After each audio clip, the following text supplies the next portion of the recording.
lede van TLSA. As ons gaan kyk na ons grondwet en ons manifest, staan daar tog baie duidelik dat ons erfenis vir ons belangrik is en daarom moet ons dit onderhou en ondersteun.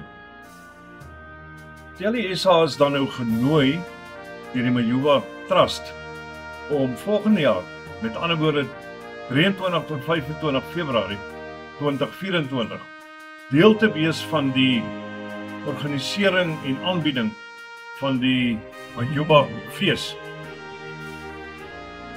Ongelukkig beteken dit dat ons gaan mannekrag en vrouekrag nodig hê om hierdie dag aan te bied, die naweek aan te bied. Dit sal dan beteken dat u as lid deel sal moet wees van hierdie kamp naweek by Majuba en al die verrigtinge wat daarmee saamgaan. Die verantwoordelikheid wat van TLI se kant af kom, gaan dan ook verg mense.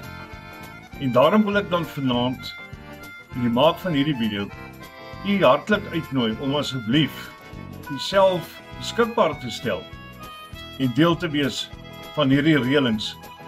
Nie net die kamp naweek nie en die verrigtinge daar rondom, maar ook om asseblief saam te werk en die naweek te laat gebeur. Hoe meer hande daar is, hoe korter tyd sal dit nodig wees om te werk en ons kan 'n sukses maak daarvan. Indien jy bereid is, kontak asseblief vir Benny, want sy is hoofbestuurder en gee naam daarop, sodat ons daarvan kan redelik strek. Baie dankie.